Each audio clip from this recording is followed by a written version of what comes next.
Right, hey guys, it's Weston here. So today I'm going to be reviewing the Sony Xperia Z3 Plus, and I'd just like to thank Vodafone for sending this out to review. So let's just jump into it. So the design of this phone is actually pretty much exactly the same as the rest of the Z lineup, and I just wish Sony would have done something a little bit fresh and a little bit different with this.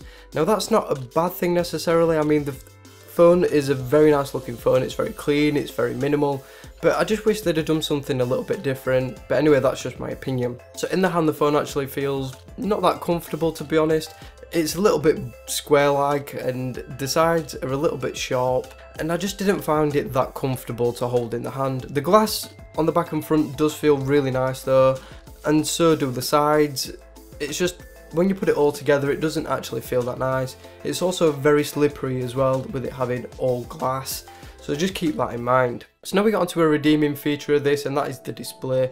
So it's 5.2 inches, it's 1080p, it's IPS, and it's got Triluminos tech.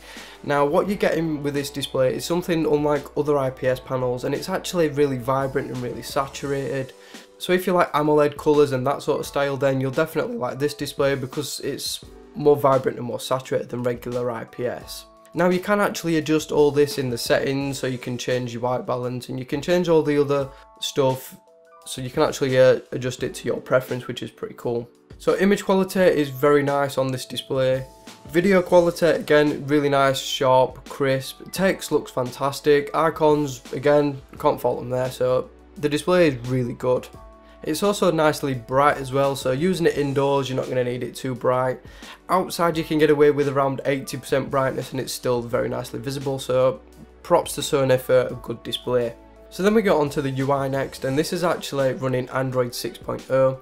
Now out of the box it was running Lollipop, and there is a little bit of difference between the two, but on Android 6.0 it's actually really smooth, really fluid, and there's just a few little differences in the settings and just how things look. But other than that, it's actually pretty similar to Lollipop. It's really smooth, it's really clean, apps load really fast. Switching between apps, there's no issues whatsoever there either. So now we get onto performance, and this is packing a Snapdragon 810, an Adreno 430, 3GB of RAM, and it has 32GB internal storage, which can be expanded up to 128GB using the port at the side of the phone. So the performance is solid. Like I've said already, the UI flows really smoothly, really fluidly, so there's no issues whatsoever there. Uploading, like I said already, really quick, no problems there. Switching between apps with a 3GB of RAM is a breeze. No lag, no performance issues there either. It's only when we get onto gaming performance that I notice some issues. Now with it having its Snapdragon 810, this is known for getting a little bit warm, and it does actually get really warm when you're playing games. So if you play games that are quite graphically intense for longer than around half an hour, this phone will start getting very warm, and it actually causes a little bit of discomfort as well, so just keep that in mind. Quickly onto battery life next, and this has a 2930 mAh battery. I was expecting big things from this, but I was actually quite disappointed. Now I did get my 2 days usage, which Sony does promise if you use the phone light to medium use. It's just the screen on time I was a little bit disappointed with, but like I said, your mileage will vary depending on what you're using and how you use it. Quickly onto the cameras next, and it's got a 5MP camera at the front, so that can shoot 1080p, and then we've got a 20MP at the rear, which is 25mm, it's f.2 and it shoots 4K. Now I'm actually really disappointed with the photo quality from this camera. Now the images you're seeing now are from this, so most of these images are shot in superior auto mode, which is 8MP. Some of them are in manual mode, and I will indicate which one is which. So yeah, I'm actually really disappointed with these. The colours look really nice and really accurate though, so props to Sony for that. It's just the images are so over sharpened, they look really horrible. Some situations it can actually help and bring out a little bit of detail, but most of the time it just looks really horrible, and it's just not a nice effect. And especially how aggressive the sort of processing and the sharpening is, it just sort of ruins the images for me.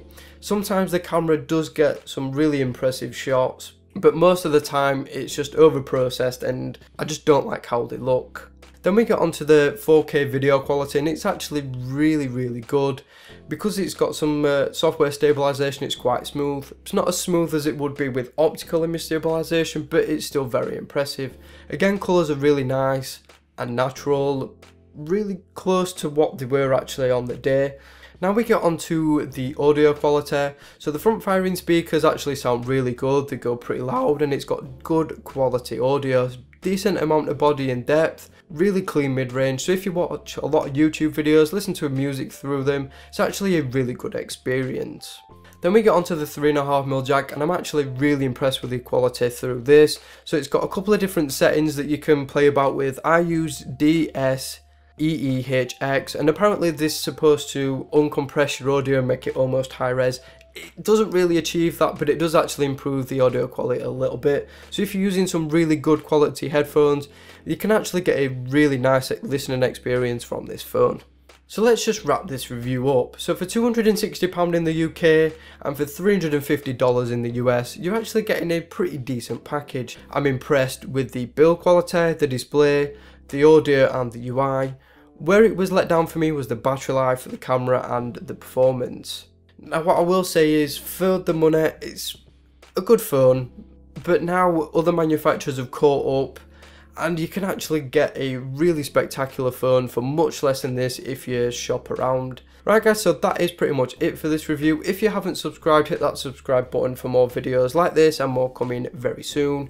So thank you all for watching, and I will see you all on the very next video.